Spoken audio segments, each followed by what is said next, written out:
कार्तिक नहाने की सभी कहानियां एक साथ। जय श्री कृष्णा। राधे राधे।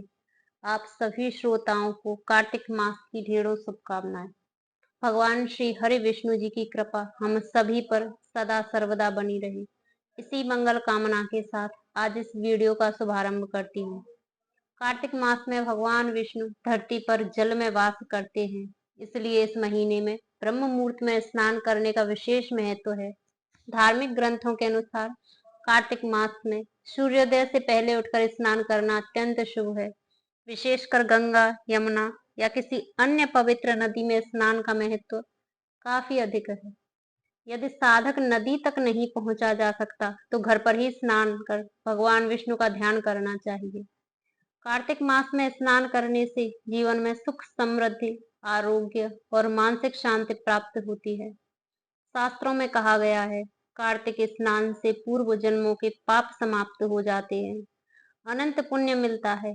इस मास में किए गए धार्मिक अनुष्ठान, स्नान, दान और व्रत से व्यक्ति के जीवन में आध्यात्मिक ऊर्जा का संचार होता है। अब आइए श्रवण करते हैं कार्तिक मास में नित्य नियम से सुनी जाने वाली कहानियां, जिसे सुनने मात्र से सभी मनोकामनाएं पूरी होती हैं और भगवान श्री हरि की कृपा प्राप्त होती है। एक नगर में एक ब्राह्मण दंपति रहते थे। वे दोनों प्रतिदिन 7 कोस दूर गंगा और यमुना नदी में स्नान करने जाते थे। इतनी दूर आने जाने से ब्राह्मण की पत्नी थक जाती थी। एक दिन उसने अपने पति से कहा कि हमारा एक पुत्र होता तो कितना अच्छा रहता। बेटे की बहू आती तो हमें घर वापस जाने पर खाना बना हुआ मिलता और बहू घर का काम भी कर देती। अपनी पत्नी की बात सुनकर ब्राह्मण ने कहा कि तूने बात तो सही कही है, चल मैं तेरे लिए बहू ला ही देता हूँ।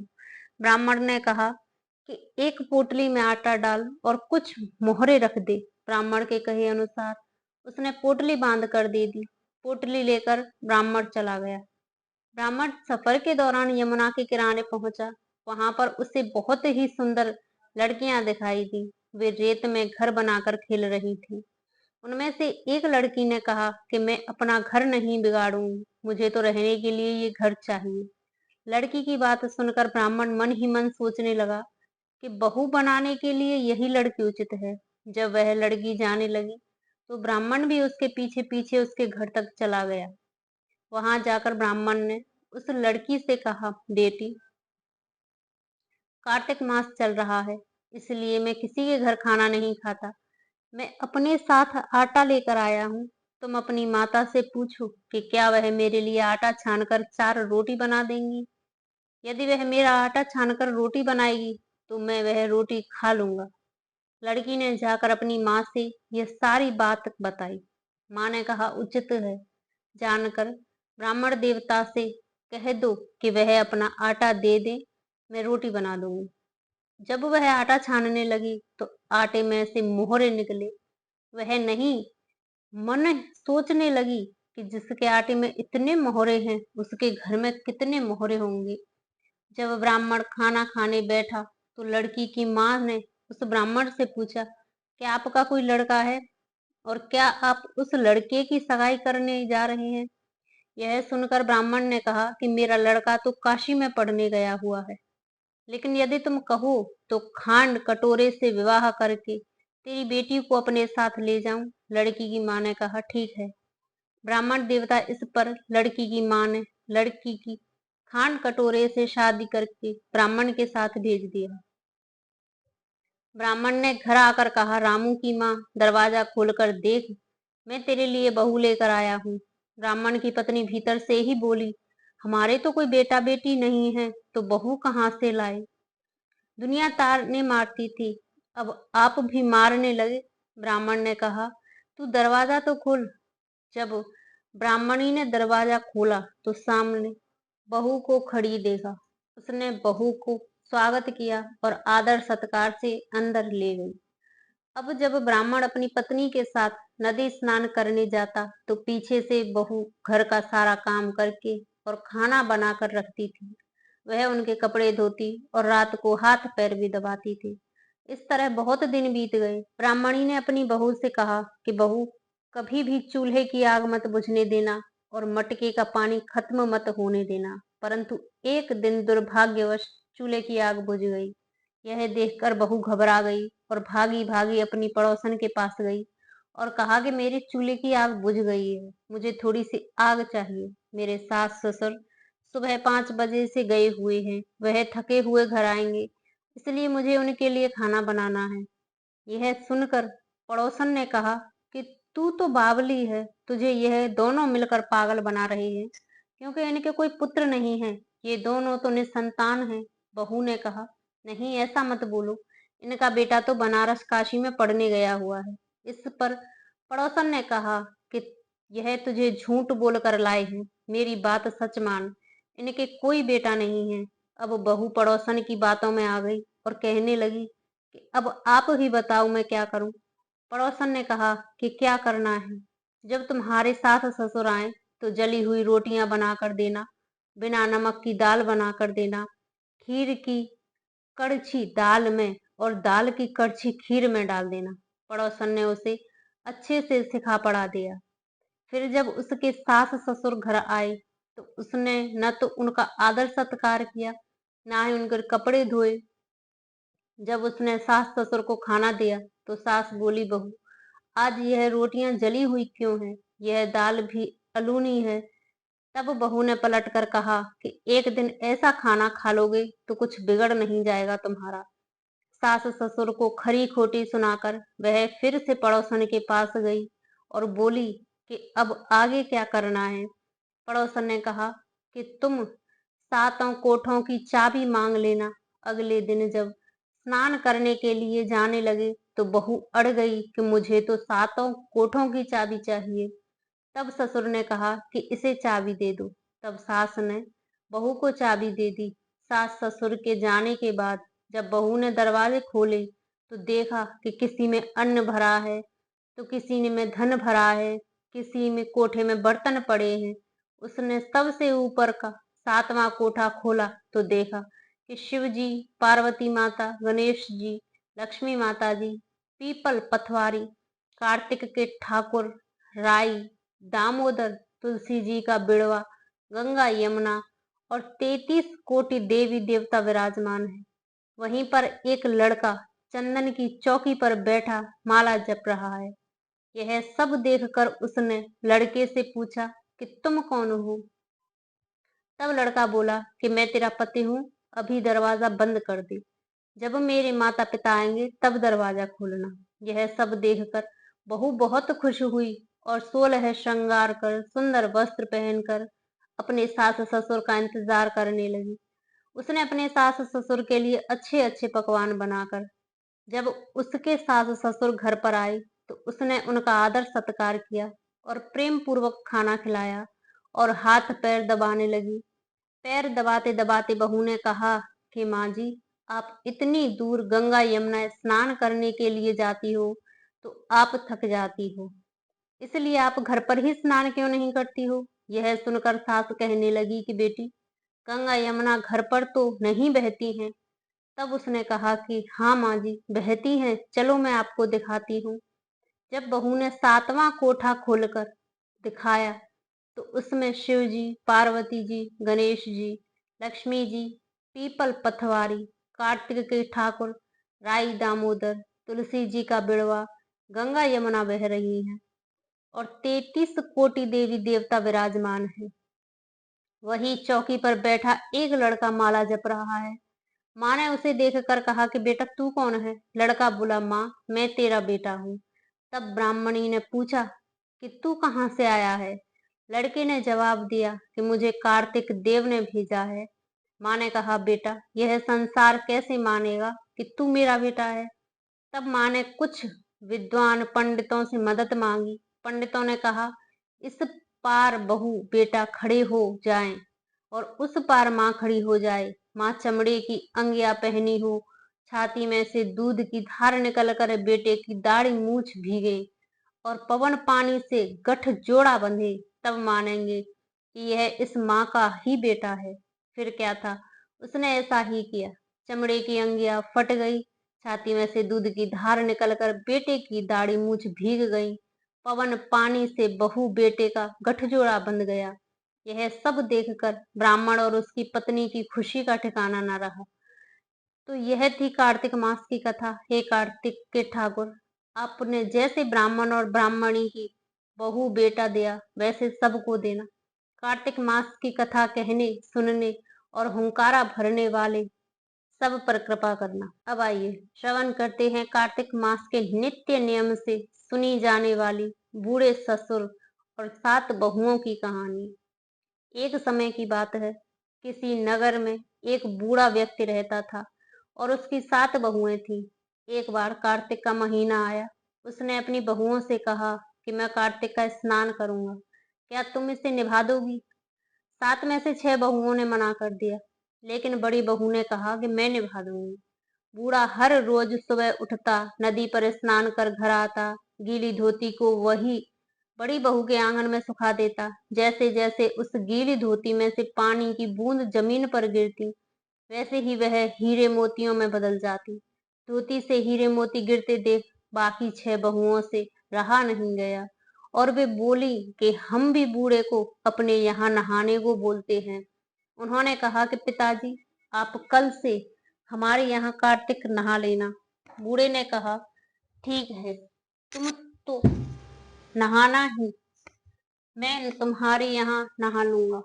बूढ़ा सुबह सवेरे स्नान करके आया और धोती उसने दूसरी बहू के आंगन में सुखाने के लिए डाल दी, लेकिन यहाँ हीरे मोती की बजाय कीचड़ टपकने लगा। बहुओं ने यह देखा तो कहा कि आप हमारे यहाँ पाप का स्नान कर रहे हो, इसलिए यहाँ से जाओ और बड़ी बहू के यहाँ ही स्नान करो।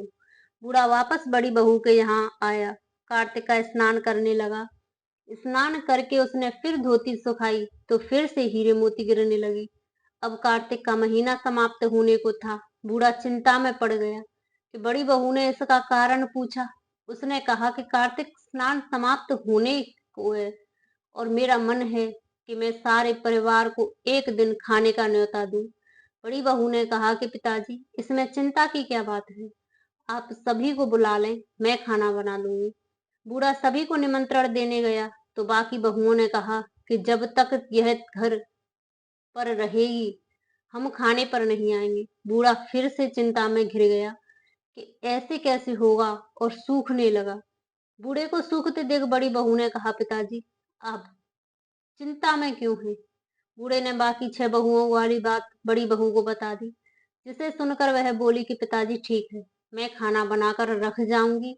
और उसने वैसा ही किया, खाना बनाकर रख दिया और अपने लिए 4 रोटी लेकर खेत पर चली गई। इधर 6 बहुओं ने खाना खा लिया, लेकिन जाने से पहले बाकी बचे खाने में कंकड़ पत्थर डाल गई कि बड़ी बहू आएगी तो परेशान होगी। इधर खेत में बैठकर बड़ी बहू कहने लगी कि राम जी की चिड़िया, राम जी का खेत, चुगलो चिड़िया भर भर पेट। मेरे ससुर ने घर में जगह दी है और मैंने खेत में। चिड़िया को बाजरा डालकर वह घर आई। घर आई तो बूढ़ा फिर उदास बैठा था। उसने पूछा कि पिताजी, यह उदासी क्यों है? सब ठीक ठाक निपट गया ना? वह बोला कि हाँ बहू, सब ठीक ठाक निपट गया, लेकिन वह तेरी देवरानियां बाकी बचे खाने में कंकड़ पत्थर व मिट्टी डाल गई।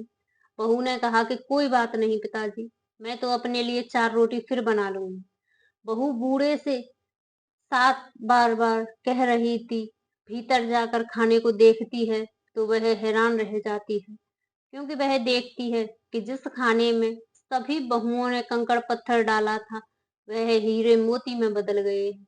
घर की जगह महल खड़ा हो गया है, धन दौलत से घर भर गया है, अन्न के भंडार घर में भरे पड़े हैं। वह अपने ससुर को बुलाकर कहती है, पिताजी, आपने तो कहा था कि मेरे लिए कुछ नहीं बचा है, लेकिन यहाँ तो हीरे मोतियों का भंडार लगे हुए हैं। पूरे घर में धन की वर्षा हो रही है। साधारण सा घर महल में बदल गया है। बूढ़ा सब चीज देखकर बोला कि बेटी, तुमने सच्चे मन से कार्तिक स्नान निभाया था, लेकिन बाकी बहुओं ने पापी मन से इसे निभाया, इसलिए कार्तिक देवता तुमसे प्रसन्न हुए और यह फल दिया है। कार्तिक देवता, जैसे आपने बड़ी बहू की सुनी, वैसी ही आप सभी की सुनना। कार्तिक मास में नित्य नियम से सुनी जाने वाली बुढ़िया माई और हनुमान जी की कहानी। किसी गांव में एक बुढ़िया रहती थी। उसका एक बेटा व बहू भी साथ रहते थे। कार्तिक का महीना आया तो बुढ़िया ने बेटे से कहा कि वह कार्तिक स्नान के लिए जाएगी और 1 महीना वहीं रहेगी। यह सुन उसके बेटे ने अपनी पत्नी से कहा कि माँ के लिए 30 लड्डू बनाकर दे दो ताकि वह पूजा पाठ कर कुछ खा सके। बहू ने गुस्से में आकर 30 लड्डू बनाकर दे दिए। बुढ़िया नदी किनारे कार्तिक स्नान को गई। वहीं एक किनारे पर झोंपड़ी बनाकर रहने लगी। बुढ़िया रोज सवेरे उठकर स्नान करती और जैसे ही एक लड्डू निकाल कर खाने लगती तो हनुमान जी बंदर के रूप में आते, तो बुढ़िया वह लड्डू खुशी से बंदर को दे देती। इस तरह कार्तिक का पूरा महीना बीत गया और सभी 30 लड्डू हनुमान जी बंदर के रूप में खा गए। कार्तिक का महीना समाप्त होने पर बुढ़िया वापस जाने को तैयार हुई तो हनुमान जी प्रकट हो गए। उन्होंने बुढ़िया की उस कुटिया की जगह एक आलीशान महल बना दिया। बुढ़िया का पूरा महल धन दौलत से भर गया। उसकी काया निरोगी हो गई। अन्न के भंडार से महल भर गया। इतना सब होने पर वह धूमधाम से अपने बेटे के पास गई। बुढ़िया को इतनी धनी देखकर उसकी बहू ने मन में कहा कि अगले कार्तिक मैं भी अपनी माँ को कार्तिक स्नान के लिए भेजूंगी। और अगले कार्तिक आने पर उसने अपनी माँ को कार्तिक स्नान के लिए कहा। पूरे 30 लड्डू घी व बहुत सा मेवा डालकर अपनी माँ के लिए बना कर दिए। माँ कार्तिक स्नान के लिए गई और जैसे ही सुबह सवेरे नहाकर लड्डू खाने लगी तो हनुमान जी बंदर का रूप धरकर उसके सामने बैठ जाते हैं। तो वह पत्थर मारकर उन्हें भगा देती है और कहती है कि इससे मेरा पेट नहीं भरा तो तुम्हें कैसे दूं। उसका रोज का यही क्रम 30 दिन तक चलता रहा। कार्तिक का महीना समाप्त हुआ तो हनुमान जी फिर से प्रकट हुए और उन्होंने बहू की माँ कुटिया को कूड़े के कचड़े में बदल दिया और माँ को डूकर बना दिया। कार्तिक महीना समाप्त होने पर बहू ने भी अपने पति से कहा कि कार्तिक का महीना खत्म हो गया है, आप मेरी माँ को गाजे बाजे के साथ लेकर आओ। लड़का अपनी सास को गाजे बाजे के साथ लेने गया तो वहां देखता है कि कुटिया की जगह कूड़े का ढेर लगा है और उस पर उसकी सास डूकर बनकर बैठी है। लड़के को देख हनुमान जी प्रकट हुए और बोले कि बेटा, तुम्हारी माँ ने सच्चे मन से कार्तिक का स्नान किया, पूजा पाठ किया है, इसलिए तुम्हारी माँ का पर कार्तिक देवता का आशीर्वाद बरसा था। लेकिन तुम्हारी सास ने पापी मन से यह कार्य किया है और कार्तिक महीने में बेटी के घर का अन्न खाया है, इसलिए कार्तिक देवता इससे नाराज हुए और जिससे यह डूकर बनकर बैठ गई। कहानी के बाद हाथ जोड़कर कहना चाहिए कि हे कार्तिक देवता, जैसे आप लड़के की माँ पर बरसे वैसे ही आप सभी पर बरसना। इसलिए कार्तिक देवता इससे नाराज हुए और जिससे यह डूकर बनकर बैठ गई।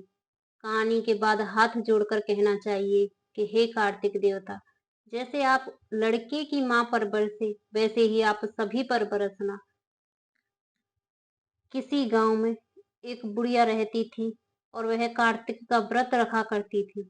उसके व्रत खोलने के समय कृष्ण भगवान आते और एक कटोरा खिचड़ी का रखकर चले जाते थे। बुढ़िया के पड़ोस में एक औरत रहती थी। वह हर रोज यह देखकर ईर्ष्या करती कि इसका कोई नहीं है, फिर भी इसे खाने के लिए खिचड़ी मिल जाती है। एक दिन कार्तिक महीने का स्नान करने बुढ़िया गंगा गई। पीछे से कृष्ण भगवान उसका खिचड़ी का कटोरा रखकर चले गए। पड़ोसन ने जब यह खिचड़ी का कटोरा रखा तो देखा बुढ़िया नहीं है, तब वह कटोरा उठाकर घर के पिछवाड़े फेंक आई। कार्तिक स्नान के बाद बुढ़िया घर आई तो उसे खिचड़ी का कटोरा नहीं मिला और वह भूखी ही रह गई। बार बार एक ही बात कहती कि कहाँ गई मेरी खिचड़ी और कहाँ गया मेरी खिचड़ी का कटोरा। दूसरी ओर पड़ोसन ने जहाँ खिचड़ी गिराई थी वहां पर एक पौधा उगा जिसमें से 2 फूल खिले। एक बार राजा उस ओर से निकला तो उसकी नजर उन दोनों फूलों पर पड़ी और वह उन्हें तोड़कर घर ले आया। घर आने पर उसने वह फूल रानी को दिए, जिसे सूंघने पर रानी गर्भवती हो गई। कुछ समय बाद रानी ने 2 पुत्रों को जन्म दिया। वह दोनों जब बड़े हो गए तब वह किसी से भी बोलते नहीं थे, लेकिन जब वह दोनों शिकार पर जाते तब रास्ते में उन्हें वही बुढ़िया मिलती जो अभी भी यही कहती कि कहाँ गई मेरी खिचड़ी, कहाँ गया मेरा कटोरा। बुढ़िया की बात सुनकर वह दोनों कहते कि हम हैं तेरी खिचड़ी और हम हैं तेरा बेला। हर बार जब भी वह शिकार पर जाते तो बुढ़िया यही बात कहती और वह दोनों वही उत्तर देते। एक बार राजा के कानों में यह बात पड़ गई। उसे आश्चर्य हुआ कि दोनों लड़के किसी से नहीं बोलते, तब यह बुढ़िया से कैसे बात करते हैं। राजा ने बुढ़िया को राजमहल बुलवाया और कहा कि हम में से तो किसी से ये दोनों बोलते नहीं हैं, तुमसे यह कैसे बोलते हैं। बुढ़िया ने कहा कि हे महाराज, मुझे नहीं पता कि ये कैसे मुझसे बोल लेते हैं। मैं तो कार्तिक का व्रत करती थी और कृष्ण भगवान मुझे खिचड़ी का बेला भरकर दिए जाते थे। एक दिन मैं स्नान करके वापस आई तो मुझे वह खिचड़ी नहीं मिली। जब मैं कहने लगी कि कहाँ गई मेरी खिचड़ी और कहाँ गया मेरा बेला, तब इन दोनों लड़कों ने कहा कि तुम्हारी पड़ोसन ने तुम्हारी खिचड़ी फेंक दी थी। उसमें से दो फूल बन गए थे, वह फूल राजा तोड़ कर ले गया। रानी ने सूंघा तो दो लड़कों का जन्म हुआ। हमें भगवान ने ही तुम्हारे लिए भेजा है। सारी बात सुनकर राजा ने बुढ़िया को महल में ही रहने को कहा। हे कार्तिक महाराज, जैसे आपने बुढ़िया की बात सुनी वैसी ही आपका व्रत करने वालों को भी सुनना। अब आइए श्रवण करते हैं कार्तिक मास के नित्य नियम में सुनी जाने वाली पीपल पथवारी की कथा। कार्तिक मास में पीपल पथवारी की कहानी नित्य नियम में कही और सुनी जाती है। स्नान और पूजा करने के बाद पीपल पथवारी की कथा सुनने से अपार पुण्य मिलता है। कार्तिक मास में स्नान, ध्यान, पूजा पाठ का विशेष महत्व है। आज के दिन इस कथा को श्रवण करने से सभी पापों का नाश होता है, भगवान विष्णु की कृपा प्राप्त होती है। किसी गांव में एक गुजरी रहता था, तो वह दूध दही बेचकर अपने परिवार को पालता पोषता था। एक दिन उसने अपनी बहू को बुलाकर कहा कि बहू, आज तू यह दूध दही बेच कर आ। बहू दूध दही बेचने गई तो रास्ते में उसने देखा कि कार्तिक मास में महिलाएं पीपल सींचने आई हुई हैं। वो उन्हें देखकर बैठ गई और उन महिलाओं से पूछने लगी कि तुम लोग यहाँ क्या कर रही हो। उन औरतों ने कहा कि हम पीपल महादेव की पथवारी सींच रहे हैं। बहू ने फिर पूछा कि अच्छा, ऐसा करने से क्या होता है। तब औरतों ने बताया कि ऐसा करने से अन्न धन की प्राप्ति होती है। अगर किसी का पति वर्षों से बिछड़ा हुआ है वह मिल जाता है। औरतों की सारी बातें सुनकर वह गुजरी कि बहू बोली कि तुम तो पानी से सींच रही हो, मैं तो दूध दही से सींचूंगी। अब गुजरी की बहू हर रोज आती, सारे दूध दही से पीपल की पथवारी को सींच जाती। उसकी सास उससे वापस लौटने पर हर रोज पैसों के बारे में पूछती तो बहू कह देती थी, माँ जी, कार्तिक का महीना समाप्त होने दो, तब मैं सारे पैसे लाकर दे दूंगी। कार्तिक का महीना पूरे होने पर पूर्णिमा आ गई। तब वह गुजरी की बहू पीपल की पथवारी के पास धरना देकर बैठ गई। पीपल ने उससे पूछा कि तू यहाँ पर क्यों बैठी हुई है। तब गुजरी ने बहू बोली, मेरी सास दूध दही के पैसे आज मांगने वाली है, लेकिन मैंने तो पूरा महीना पीपल के पेड़ को दूध और दही से सींचा है, इसलिए अब मुझे पैसे चाहिए। पीपल ने कहा, मेरे पास पैसे नहीं है, यह भाटे डंडे पत्ते पान पड़े हैं, यह सब ले जा और गुल्लक में जाकर रख दे। बहू घर पहुंची, उसने वैसा ही किया जैसा पीपल देव ने कहा था। घर जाने पर सास ने पूछा कि बहू बता, पैसे लाई या नहीं। बहू कहने लगी, माँ जी, लाई हूँ और मैंने गुल्लक में भी रख दिए हैं। सास ने गुल्लक खोलकर देखा कि उसकी आंखें खुली की खुली रह गई। गुल्लक में हीरे मोती जगमगात रहे थे। सारे सूखे पत्ते धन में बदल गए थे, जिन्हें देखकर सास कहने लगी, अरे बहू, इतना धन कहाँ से लाई है। बहू सीधी सादी थी, उसने अपनी सास को सारी बातें सच सच बता दी कि उसने तो दूध दही से पीपल की पथवारी सींच दी थी और पैसे मांगने पर पीपल ने पत्ते डंडे भाटे दे दिए थे और वह गुल्लक में रखने से हीरे मोती बन गए।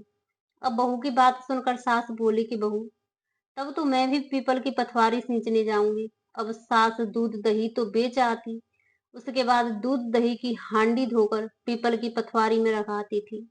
घर आकर अपनी बहू से कहती कि बहू चल, तू मुझसे पैसे मांग। बहू कहती कि हाँ माँ जी। कभी बहू की सास से भी पैसे मांगती है क्या।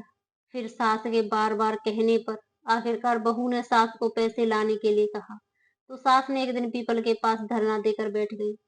पीपल ने सास भाटे, पत्ते, डंडे और पान दे दिए और सास ने घर आकर गुल्लक में वह सब लाकर रख दिए।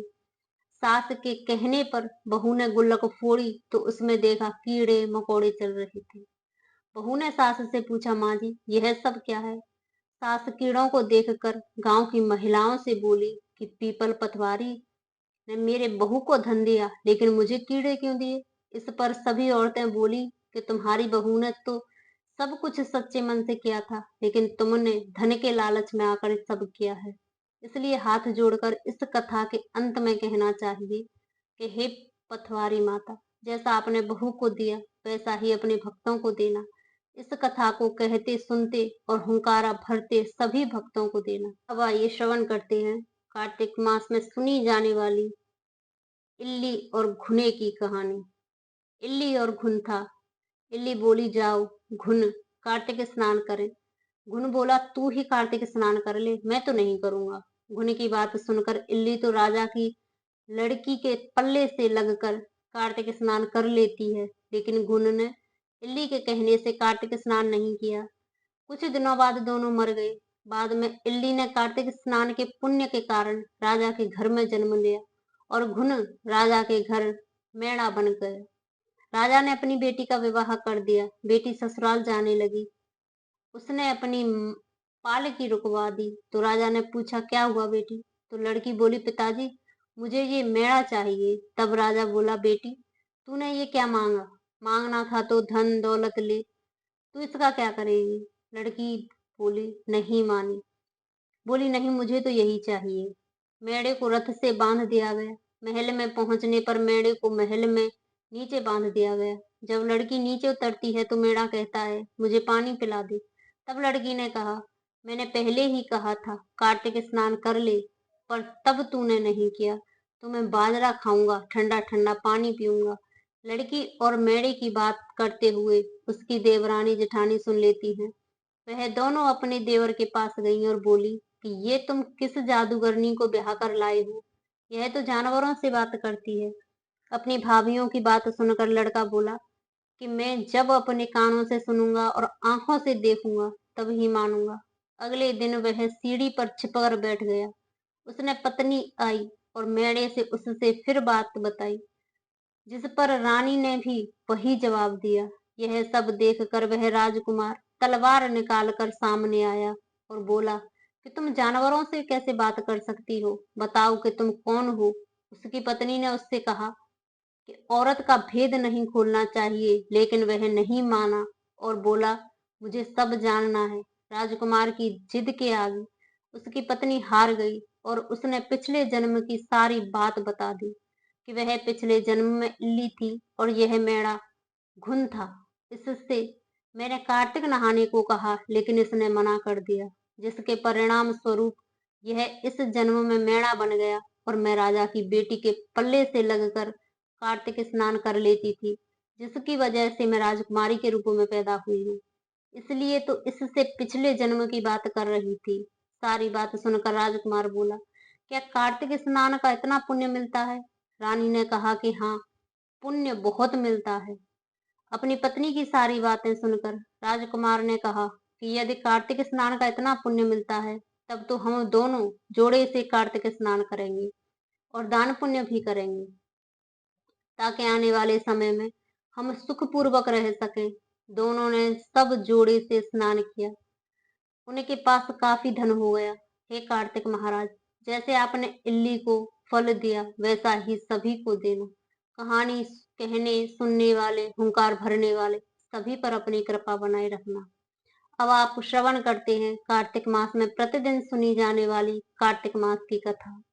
नैमिषारण्य तीर्थ में श्री सूत जी ने 88,000 शौनक आदि ऋषियों से कहा, अब मैं आपको कार्तिक मास की विस्तार पूर्वक कथा सुनाता हूँ, जिसका श्रवण करने से मनुष्य के सभी पाप नष्ट हो जाते हैं और अंत समय में बैकुंठ धाम की प्राप्ति होती है।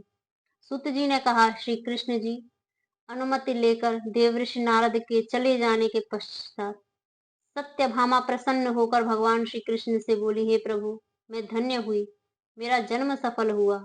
मुझ जैसी त्रिलोक्य सुंदरी के जन्मदाता भी धन्य है, जो आपकी 16,000 स्त्रियों के बीच में आपकी परम प्यारी पत्नी बनी।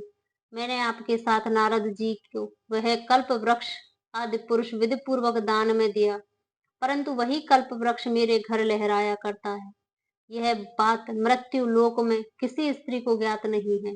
हे त्रिलोकीनाथ, मैं आपसे कुछ पूछने की इच्छुक हूँ। आप मुझे कृपया कार्तिक महात्मा की कथा विस्तार पूर्वक सुनाइए, जिसको सुनकर मेरा हित हो और जिसके करने से कल्प पर्यंत भी आप मुझसे विमुख न हो।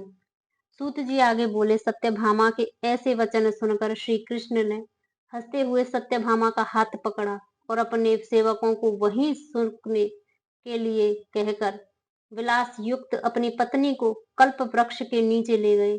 फिर हंसकर बोले, हे प्रिय, 16,000 रानियों में से तुम मुझे प्राणों के समान प्यारी हो। तुम्हारे लिए मैंने इंद्र एवं देवताओं से विरोध किया है। हे कांते, जो बात तुमसे मुझसे पूछी है उसे सुनो। एक दिन मैंने तुम्हारी इच्छा पूर्ति के लिए गरुड़ पर सवार होकर इंद्रलोक जाकर कल्प वृक्ष मांगा। इंद्र द्वारा मना किए जाने पर इंद्र एवं गरुड़ में घोर संग्राम और गौलोक में भी गरुड़ जी गौओं से युद्ध किया।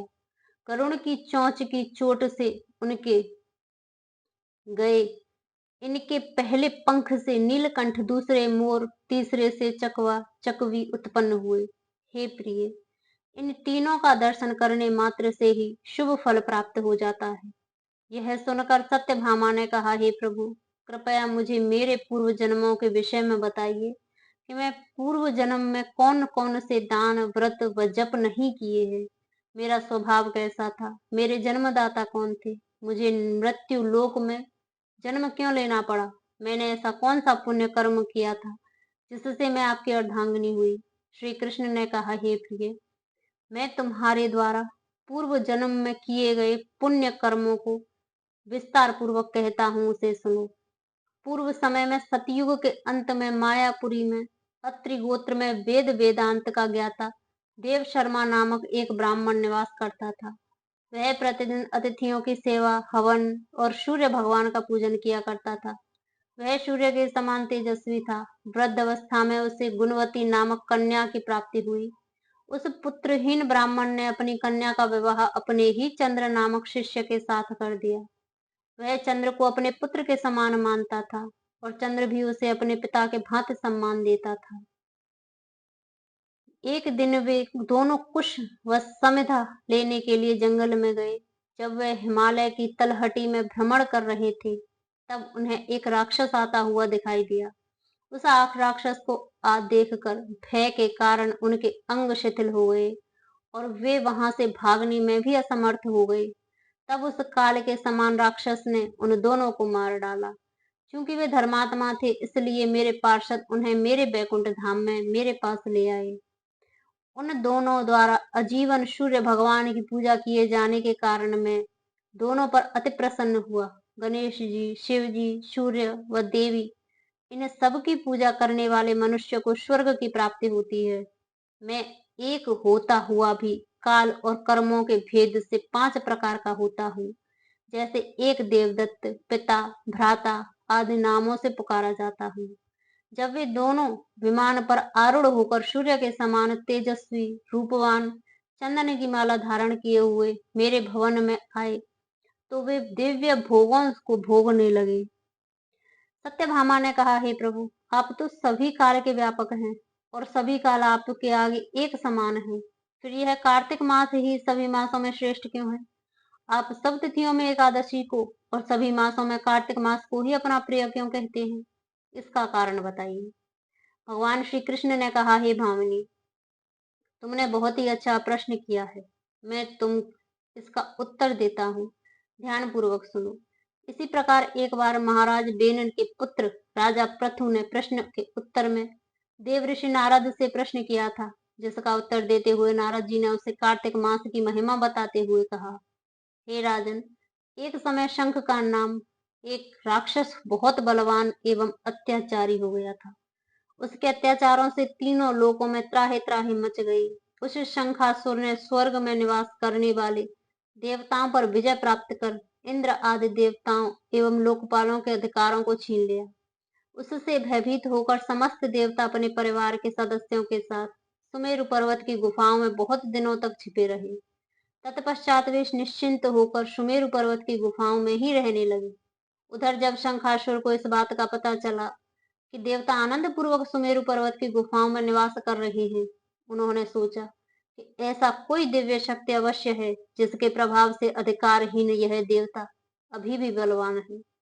सोचते सोचते वह इस निर्णय पर पहुंचा कि वेद मंत्रों के बल के कारण ही देवता बलवान हो रहे हैं। यदि इनसे वेद छीन लिए जाएं तो वे बलहीन हो जाएंगे। ऐसा विचार कर शंखासुर ब्रह्मा जी के सत्य लोक से शीघ्र ही वेदों को हर लाया। उसके द्वारा ले जाते हुए भय से उसके चंगुल से निकल भागे और जल में समा गए। शंखासुर से वेद मंत्रों तथा बीज मंत्रों को ढूंढते हुए सागर में प्रवेश किया, परंतु न तो उसको वेद मंत्र मिले न ही बीज मंत्र। जब शंखासुर सागर से निराश होकर वापस लौटा तो उस समय ब्रह्मा जी पूजा की सामग्री लेकर सभी देवताओं को साथ भगवान विष्णु की शरण में पहुंचे और भगवान को गहरी निद्रा में जगाने के लिए गाजे बजाने लगे। धूप गंध आदि से बारंबार उनका पूजन करने लगे। धूप दीप नैवेद्य आदि अर्पित किए जाने पर भगवान की निद्रा टूटी और वह देवताओं को समेत ब्रह्मा जी को अपना पूजन करते हुए देखकर बहुत प्रसन्न हुए तथा कहने लगे, मैं आप लोगों के इस कीर्तन एवं मंगलाचारण से बहुत प्रसन्न हूँ। आप अपना अभीष्ट वरदान मांगिए, मैं अवश्य प्रदान करूंगा। जो मनुष्य अश्विन शुक्ल के एकादशी से देवोत्थान एकादशी तक ब्रह्म मुहूर्त में उठकर मेरा पूजन करेंगे, तुम उन्हें तुम्हारी ही भांति मेरे प्रसन्न होने के कारण सुख की प्राप्ति होगी।